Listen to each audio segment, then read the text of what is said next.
अंत, जो जगत से पहले भी थी, बाद में भी रहेंगी, जो जगत के भीतर भी हैं, बाहर अनेक रूपों में हैं, जगत के रूप में स्वयं वही है।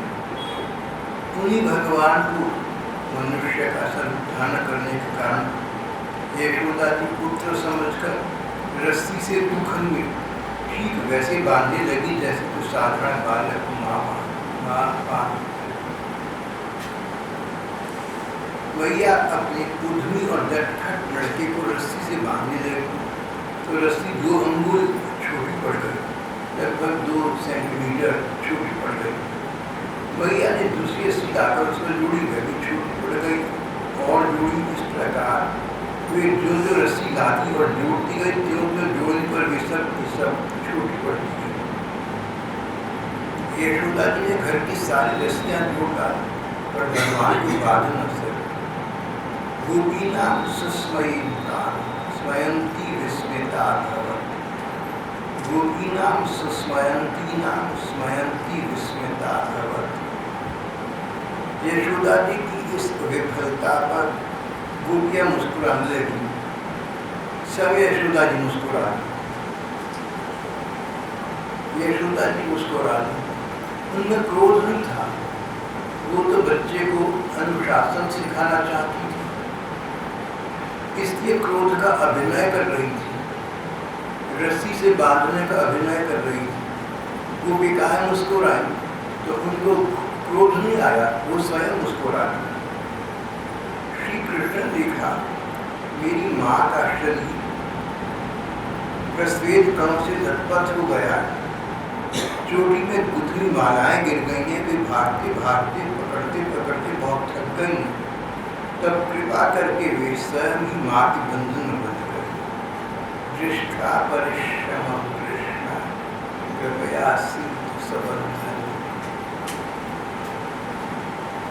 श्री कृष्ण ने देखा था माँ बहुत थक गई, इसलिए माँ के बंधन में स्वयं आ गए। जो साक्षात परमात्मा है, जो इस बच्चे के रूप में लीला कर रहे हैं, उन सर्वांतर्यामी ने देखा कि माँ थक गई तो उन्होंने उस पर कृपा करके उसके बंधन में आना स्वीकार कर दिया।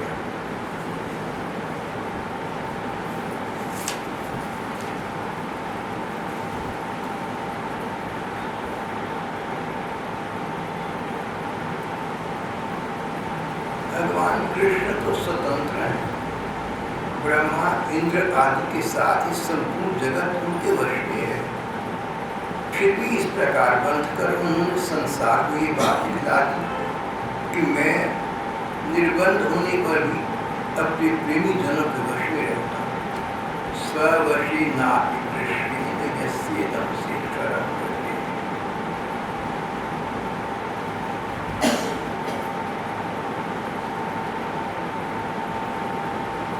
इस प्रकार यशोदा जी ने भगवान से जो कुछ कृपा प्रसाद प्राप्त कर लिया, वह प्रसाद अन्य जन न पा सके।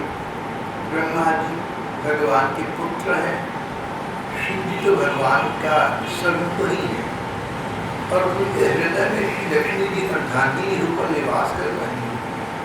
पर ब्रह्मा शिव और लक्ष्मी जी जो स्थान प्राप्त न कर सके, वो यशोदा जी ने प्राप्त कर लिया। नायम सुखापो भगवान देहि नाम विकास होता है, ज्ञानी नाम चाप भूता नाम यथागत्य मता। ये गोपी नंदन भगवान अनन्य प्रेमी भक्तों के लिए बड़े सुलभ, उतने सुलभ ज्ञानियों के लिए नहीं, कर्मकांडियों के लिए नहीं, तपस्वियों के लिए नहीं।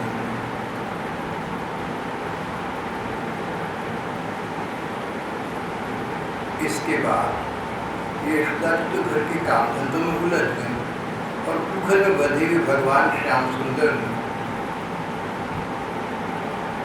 उन 2 वृक्षों का उद्धार करने का सोचा जो कुबेर जी के पुत्र थे, पर शापवश वृक्ष बन गए थे। इनके नाम से नलकुबर और मणिग्रीव।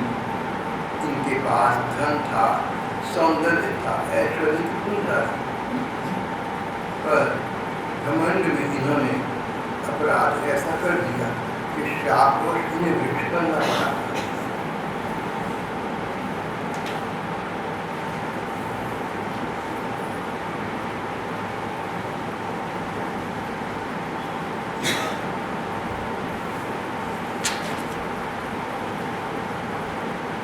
नलकुबर और मणिग्रीव कुबेर देवता के लाडले लड़के थे।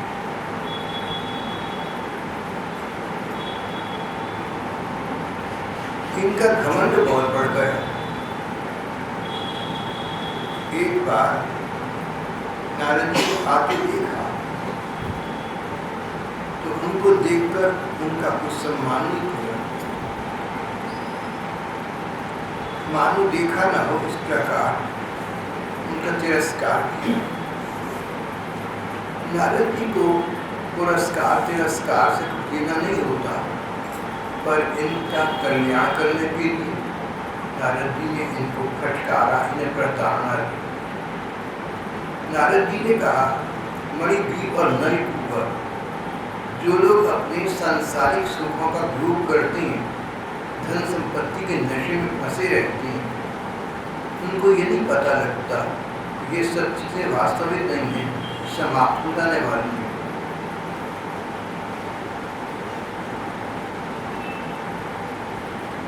जिस शरीर को लोग राजा महाराजा इस प्रकार कहकर पुकारते हैं, उसके अंत में क्या गति होगी? समाप्त हो जाएगा, जलकर राख का ढेर हो जाएगा। इस प्रकार के शरीर के लिए किसी से द्रोह करने में मनुष्य अपना कौन सा स्वार्थ समझता है? भला सोचो तो सही, ये शरीर किसकी संपत्ति है? अन्न देकर पालने वाले की है, या पिता की है, या माँ की है, या माँ को जन्म देने वाले नाना की है? जो बलवान पुरुष बलपूर्वक इससे काम करा देता है उसकी है, अथवा दाम देकर खरीद देता है उसकी है।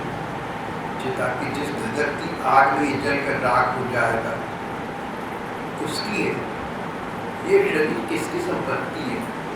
ये किसी की संपत्ति नहीं, बड़ी साधारण सी वस्तु है, प्रकृति से उत्पन्न होती है, उसी में समा जाती है।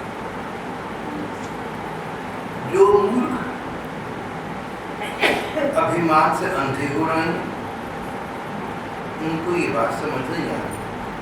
समझना चाहिए कि दूसरे प्राणी भी मेरे जैसे हैं। जिसके शरीर में एक बार कांटा गड़ जाता है, वह नहीं चाहता कि किसी प्राणी को कांटा गड़ने की पीड़ा सहनी पड़ेगा, क्योंकि उस पीड़ा और उसके द्वारा होने वाले विकारों से वह समझता है कि दूसरे को भी वैसी पीड़ा होती है। परंतु जिसे कभी कांटा गढ़ा नहीं, वह उसकी पीड़ा का अनुभव नहीं कर सकता। दरिद्र में घमंड और हिकड़ी नहीं है। दरिद्र व्यक्ति सब प्रकार के दुखों से बचा रहता है, फिर भी उसे कष्ट उठाना पड़ता है।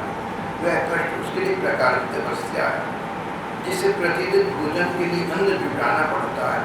भूख से जिसका शरीर दुबला पतला हो गया है, उस दरिद्र की इंद्रियां भी अधिक सुख भोग नहीं कर सकती, सूख जाती हैं। वह फिर अपने सुख भोगों के लिए दूसरे प्राणियों को सताता नहीं, उनकी हिस्सा नहीं करता। साधु पुरुष समदर्शी होते हैं। साधु पुरुषों का समागम भी दरिद्र के लिए अधिक सुलभ है, क्योंकि भोग सुख तो उसके पहले ही छुट्टी हुई। संतों के संग से उसकी लालसा, कामना, तृष्णा ये भी मिट जाती है, उसका हृदय शुद्ध और निर्मल हो जाता है। जिन महात्माओं के चित्त में सबके लिए समता है, जो भगवान के चरणों का रस पान करने की सदा उत्सुक रहते हैं, उन्हें धन के मन से मतवाले दुष्टों की क्या आवश्यकता है?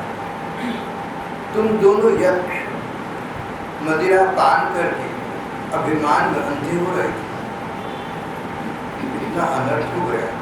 लोकपाल कुबेर के पुत्र और इतना मधुर ऐसे खड़े रहे मानो पेड़ के ठूंठ हो। तुम दोनों अब वृक्ष योनि में जाने के योग्य ही हो। ऐसा होने से तुम्हें इस प्रकार का अभिमान दोबारा न होगा। वृक्ष योनि में जाने पर भगवान की स्मृति तुम्हें बनी रहेगी और भगवान कृष्ण का अंततः तुम्हें सानिध्य प्राप्त होगा। फिर भगवान का सानिध्य प्राप्त करने के पश्चात तुम अपने लोक को चली जाओ। नारद जी इस प्रकार कहकर अपने आश्रम पर चले गए। ये दोनों कुबेर के बेटे नलकूबर और मणिग्रीव वृक्ष बनकर खड़े हुए थे।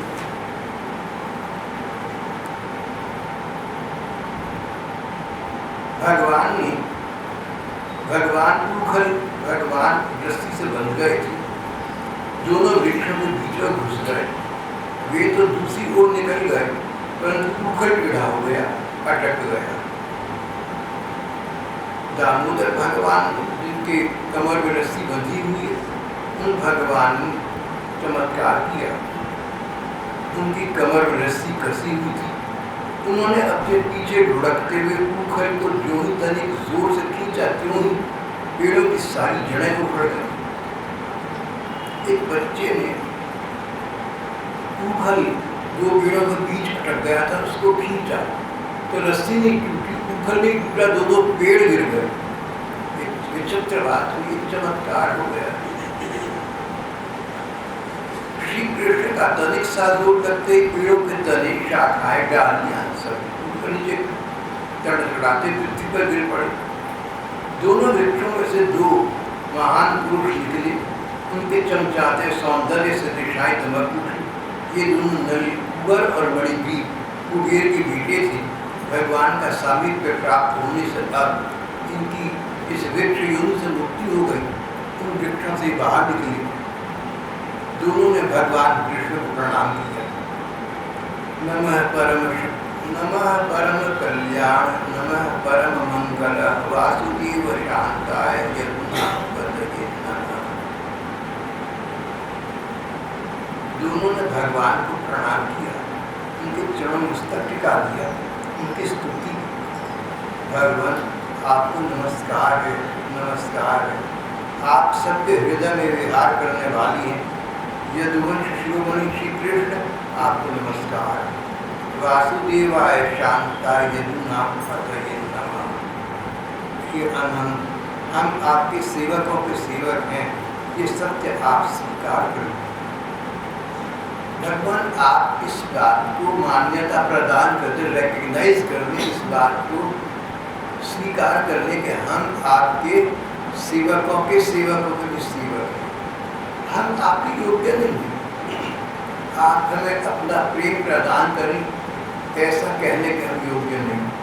आप हमें अपनी सेवा प्रदान करें, ऐसे कहने का हमारा अधिकार नहीं।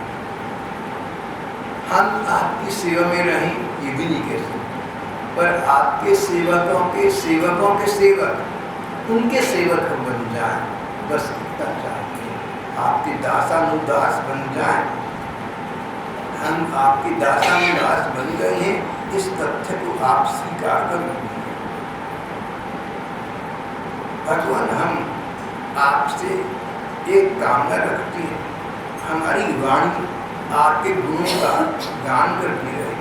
वाणी गुणानुकथन श्रवणु कथाया, और हमारे श्रवण, हमारे कान आपकी कथा सुनने में सदा लगे रहे। हस्तौ च कर्मसु मनस्तव पादयोः, हाथ आपकी सेवा में रहे, मन आपके स्मरण में रम जाए। भगवान, ये समस्त संसार आपका निवास स्थान है। हमारा मस्तक सबके सामने झुका है।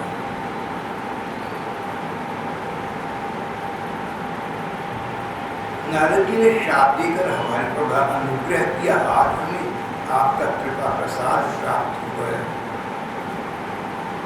ये संपूर्ण जगत आपका है। आपके इस जगत के सामने, हर जीव के सामने, हर व्यक्ति के सामने हमारा मस्तक झुका रहे, हमारी आपसे प्रार्थना है, इस प्रकार की बुद्धि आप में प्रदान करें। सिय राम मैं सब जग जानी, करो प्रणाम जो भी जुबान।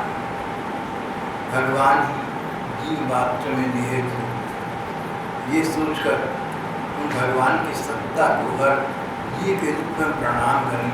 यानी सबके नहीं, ऐसे ऐसे भक्त तो हुए हैं जो सचमुच सबको प्रणाम करते थे। ऐसे व्रत में कई भक्त हुए जो कुत्ता गाय रास्ते में आ जाए तो उसको दंडवत प्रणाम करते थे। लेकिन ये आदर्श सबके लिए हो ऐसा नहीं हम कह सकते। इतना निश्चित है कि चाहे कोई मनुष्य कोई पशु पक्षी हमारे जीवन में आए, उसके प्रति हमारे मन में शुभ कामना पूरी पूरी हो, स्नेह भावना पूरी हो, सौहार्द पूरा हो। और अगर उसको आवश्यकता हो और हम कोई सेवा कोई सहायता कर सके तो हम पीछे न रहें। हितैषिता की कामना, दूसरे के भले की इच्छा मन में होना और जितना हम कर सके उतना कर देना, ये हर व्यक्ति के रूप पर भगवान को देखना हो गया। हमारा मस्तक सबके सामने झुका रहे, हम अभिमान किसी के आगे न करें। कोई व्यक्ति शिक्षा में हमसे गया बीता है, हम ज़्यादा सुशिक्षित हैं, हम जितने पढ़े हुए उतना दूसरा नहीं है, इस कारण से हम उसको हेय दृष्टि समझते हैं। किसी में विद्वत्ता है, ज्ञान है, पर हमारे में विद्वत्ता ज्ञान उससे बहुत ज़्यादा अधिक है, हम उस व्यक्ति को अपमानित न करें, उसको ऐसा न दिखाएं कि हमसे ही है। किसी व्यक्ति का पद प्रतिष्ठा हमसे छोटा है, इस छोटेपन का हम उसे एहसास न कराएं, उसे आभास न कराएं। भगवान हमें सद्बुद्धि प्रदान करो, किसी भी कारण से हम किसी भी व्यक्ति के सामने अहंकार न दिखाएं, अभिमान न दिखाएं, सबके सामने झुके रहें, सबका सम्मान करें। झुके रहने का मतलब कंधे झुकाना या सिर झुकाना मात्र नहीं है, सबका सम्मान करें। सम्मान करना बहुत बड़ी बात है। जो व्यक्ति हमसे मिलते हैं, अगर हम उनसे सम्मान के साथ बात करते हैं, अगर व्यवहार में उनका सम्मान करते हैं, तो उनकी दृष्टि में उनकी मन में हमारा स्थान उन्नत हो जाता है। सम्मान प्रियता व्यक्ति मात्र में, सब कोई चाहते हैं कि हमारा सम्मान आदर हो, हमारी पूछ हो। मनुष्य की दुर्बलता है, मानव मात्र की ये वीकनेस है। अगर हम सबका सम्मान करते हैं ये सोचकर कि इनमें भगवान की सत्ता निहित है, तो हम ठीक कर रहे हैं, भगवान का सम्मान तो करना ही चाहिए। व्यक्ति मात्र का सम्मान करना व्यक्ति मात्र का कर्तव्य है और आत्मा ही है। किसी का तिरस्कार न करना, किसी को हेय दृष्टि से न देखना। तुम्हारे पास पैसा है, दूसरे पर नहीं है, तुम्हारे पास ज्ञान है, दूसरे पर नहीं है, तुम्हारे पास उच्च शिक्षा है, दूसरे के पास नहीं है, तुम्हारे शरीर में सुंदरता है, दूसरा रूप पर बदसूरत है। किसी में वो गुण नहीं है जो तुम्हारे में है, लेकिन इस काम से तुम दूसरों को नीचे निकाह से मत देखना, उनका निरादर मत करना, प्रत्युत उनका आदर करना, उनका सम्मान।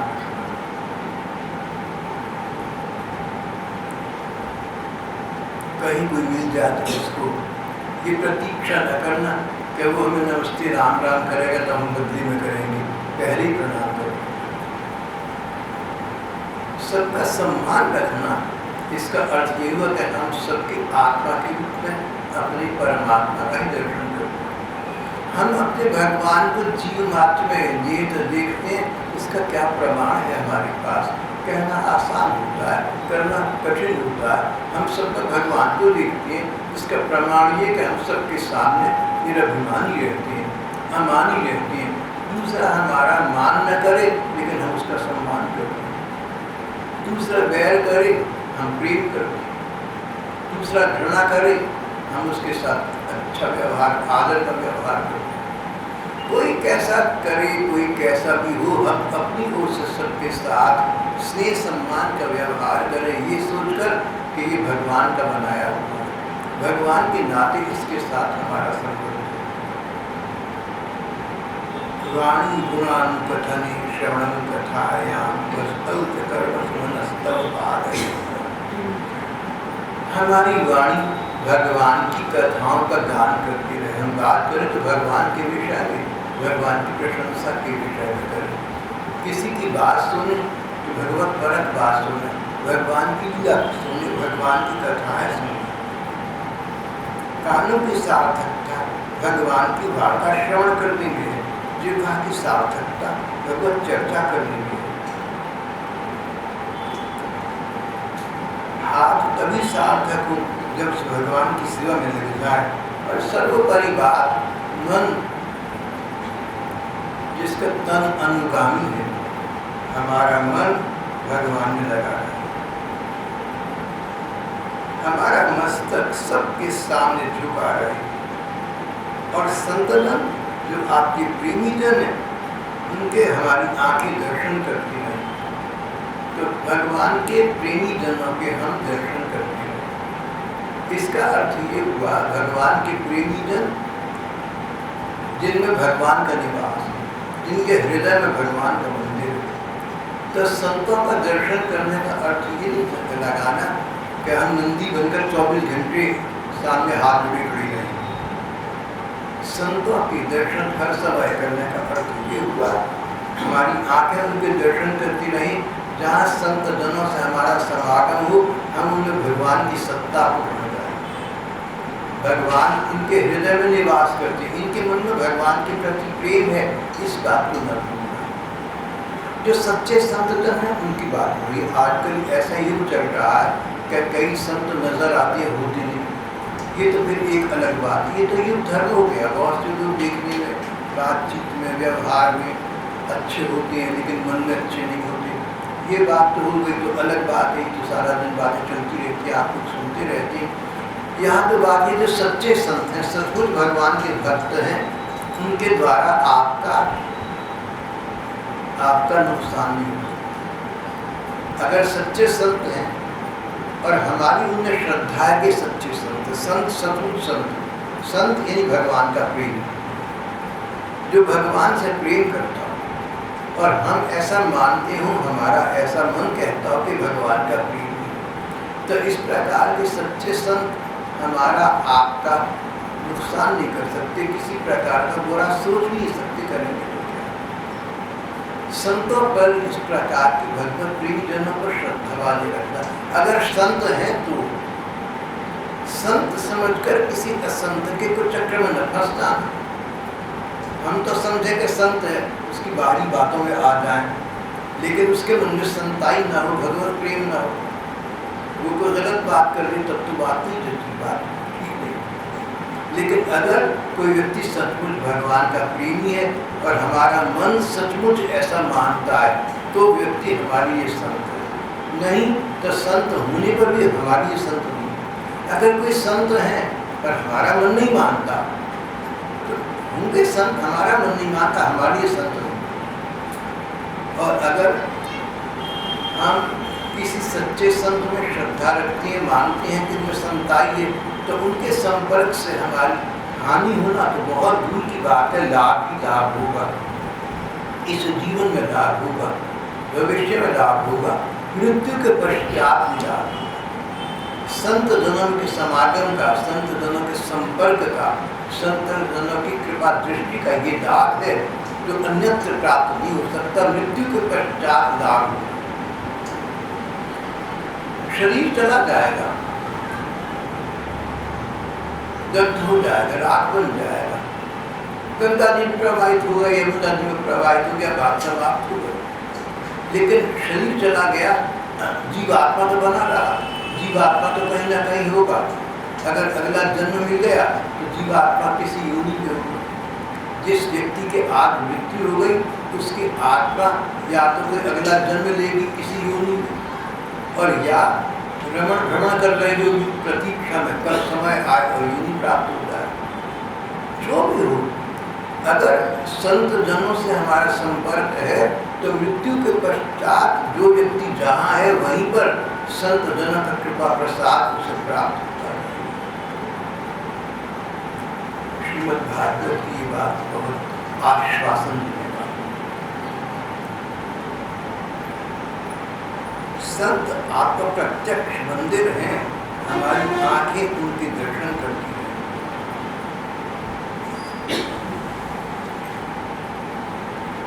ये कहकर उन दोनों ने भगवान की परिक्रमा की, बार बार प्रणाम किया और भूखल में बंधे हुए अब निर्बंध भगवान की आज्ञा प्राप्त करके अपने अपने धाम को चले गए। देखने में तो श्री कृष्ण 3.5 बरस के बच्चे को खुल के रस्सी में बंधे हुए, पर सच्चाई ये कि सारे संसार को बंधन से मुक्त कराने वाली यही है। सारे संसार को किसी भी प्रकार के बंधन से मुक्त कराने वाले भगवान अपनी लीला से, अपने खेल के लिए, अपने नाटक के लिए 3.5 बरस के बालक बने हुए हैं और जिस पर भी 3.5 बरस के बालक बने, माँ के द्वारा रस्सी में बांधे गए, ऊपर से बांधे गए। उन भगवान को नरिकुवर ने साक्षात स्वरूप में देखा, उनको प्रणाम किया, उनकी आज्ञा ली और अपने अपने धाम को चले गए।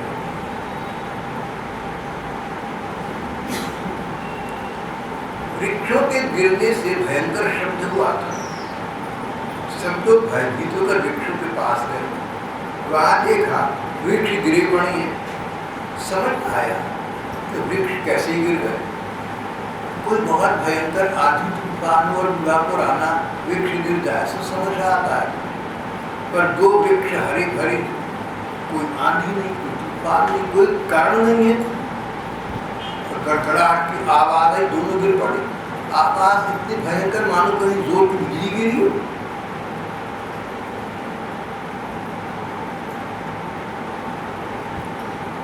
यद्यपि वृक्ष गिरने का कारण स्पष्ट था, वहीं सबके सामने रस्सी में बंधा हुआ बालक ऊपर खींच रहा था, परंतु लोग समझ न सके ये किसका काम है, ये विचित्र बात कैसे हो गई। सबकी बुद्धि भ्रमित हो गई।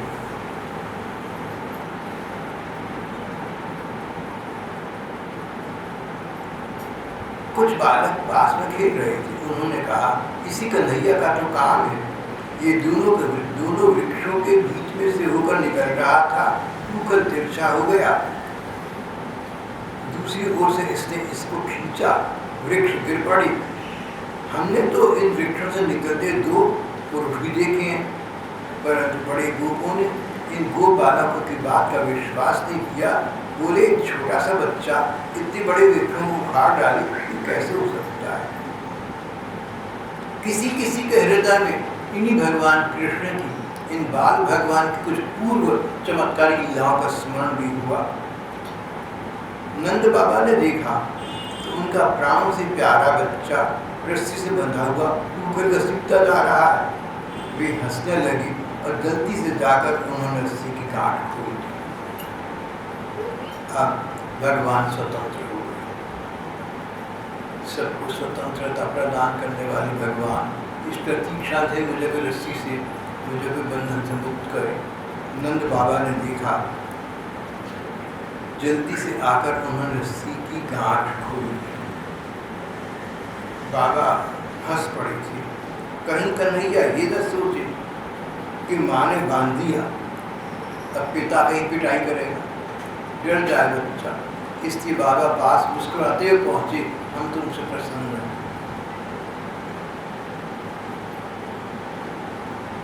माँ ने बांधा, पिता ने छोड़ा, ये सब हम ऐसा सोच रहे हैं।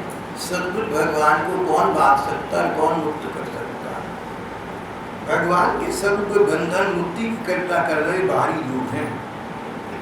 स्वयं भगवान न बंधन में आ सकते हैं, न मुक्त हो, न कोई उन्हें मुक्त कर सकता है।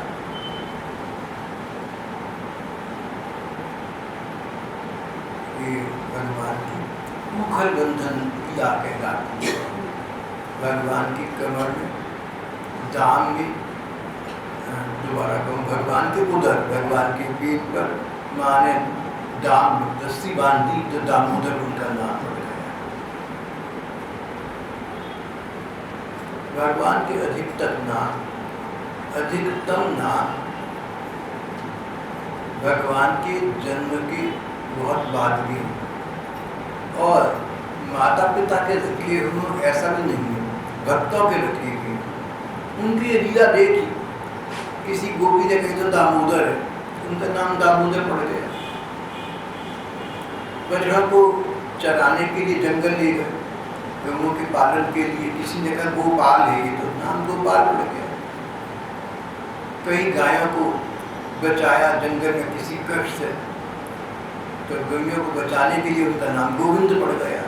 जिसने जैसा देखा उसने भगवान का वैसा नाम रख दिया। अनामी भगवान के अनेक नाम, सारे नाम इन अनामी भगवान के। ये विचित्र बात है, जो भगवान अजन्मा है वो अपने भक्तों के सुख के लिए, लीला करने के लिए जन्म लिए।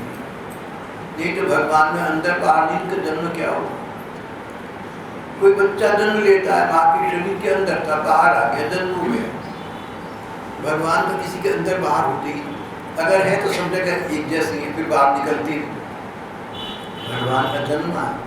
अजन्मा होने पर यशोदा मैया नंद बाबा ने एक बार तपस्या करके प्रार्थना की थी कि तुम जैसा पुत्र प्राप्त हो।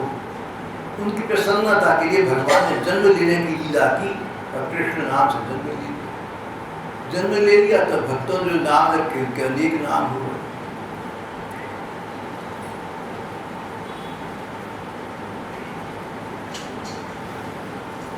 मुखल बंधन लीला, यशोदा जी मन से इन भगवान की लीलाओं का चिंतन कर रहे, तन से, हाथों से इनके लिए मक्खन भिगो रहे, दही भिगो रही थी मक्खन निकालने के लिए।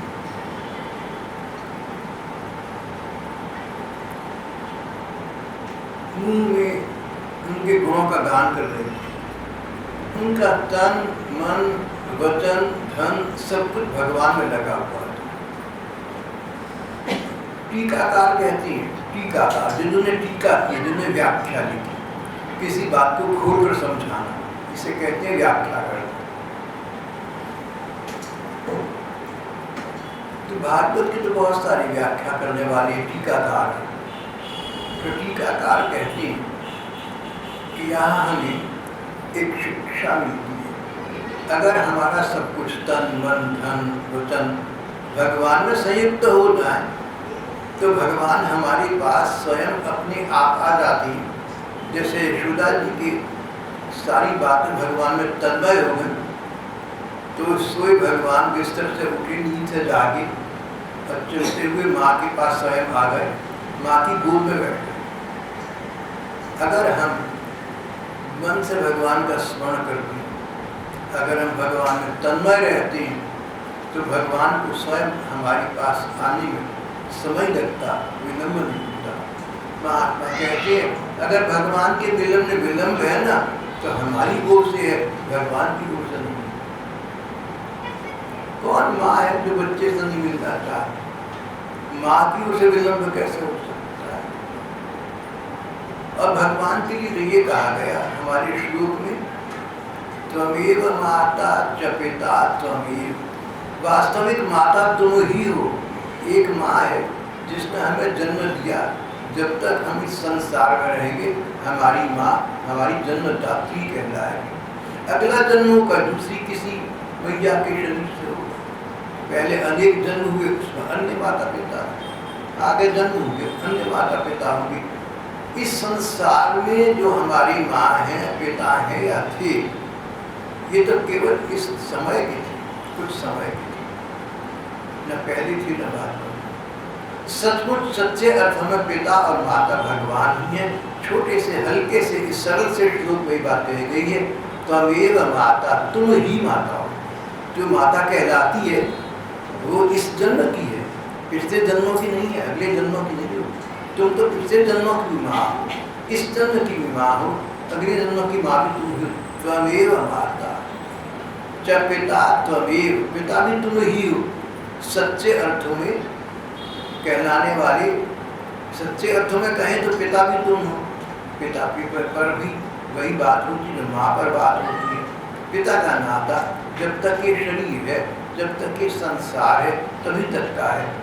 पर परम पिता भगवान का नाता पहले भी था, आगे भी रहेगा।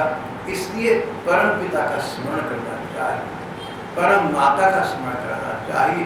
संस्कृत के बहुत बड़े एक संत कवि जयदेव ने भगवान कृष्ण की एक स्तुति में तो माँ कहकर सुन गया, माँ मेरा काम करो। माँ कृष्ण को भगवान ने लिंग भेद नहीं है, नरनारी भेद हम लोगों के जीवन में, ये लड़का है, ये लड़की है, ये सारी बातें संसार में है, ठीक है, अपने स्थान पर है, लेकिन भगवान में इस प्रकार का भेदभाव नहीं। तो जयदेव जी ने भगवान को माँ कहकर पुकारा। और भी कई स्थानों पर मैंने पढ़ा है जहाँ भक्तों ने भगवान कृष्ण को माँ कहा। त्वमेव माता च पिता त्वमेव, पिता तो तुम ही हो भगवान। हमारा वर्तमान पिता तो कहलाने का है, इस जन्म का है। त्वमेव माता, माँ तो तुम ही हो, पिता तो तुम ही हो। सच्चे अर्थ में पिता तुम।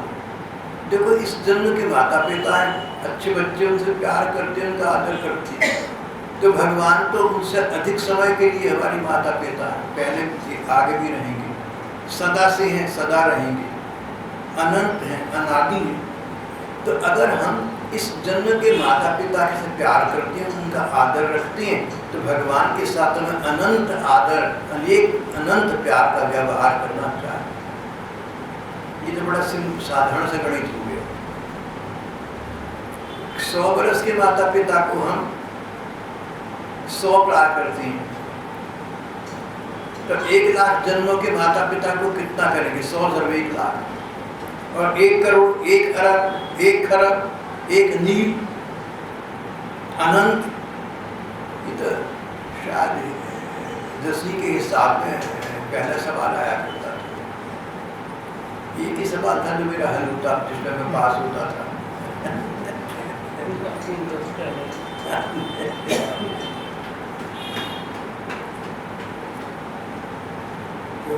त्वमेव माता च पिता त्वमेव, त्वमेव बंधु, रिश्तेदार भी तुम ही, सखा त्वमेव, तुम मित्र भी तुम ही, सखा सखी भी सच्चे अर्थों में तुम ही।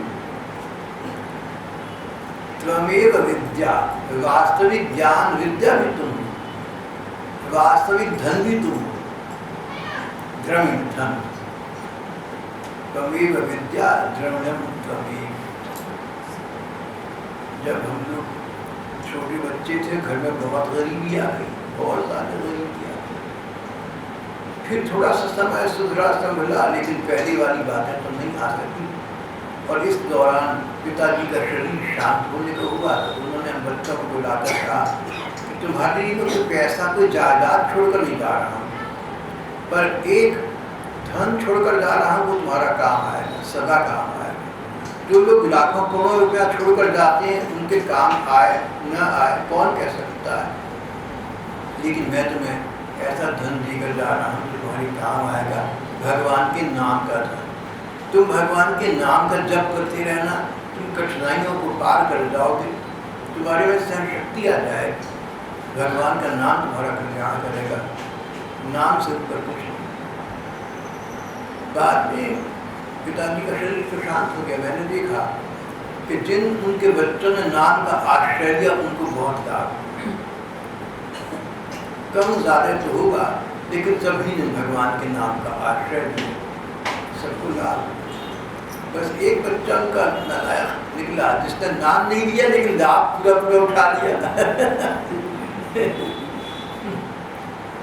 देखिए, मैंने कहा एक बच्चा नालायक निकला, एक भैया मुझे इशारा कर रहा है।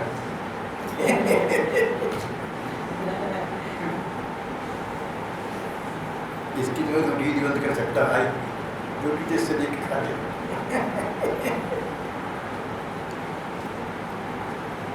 वैसे एक स्थान पर लिखा था, खिलाने वाला भगवान, खाने वाला भगवान।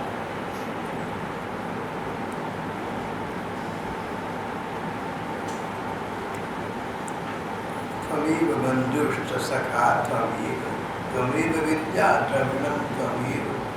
और अंतिम चौथी पंक्ति में सारी बात समाप्त कर दी, संक्षेप में सार बता दिया। त्वमेव सर्वम, तुम ही सर्वस्व, मेरा सब कुछ तुम हो।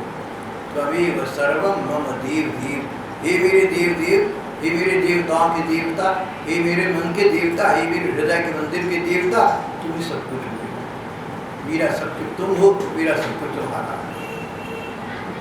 यहाँ आज का हमारा एक प्रसंग समाप्त हो जाता है।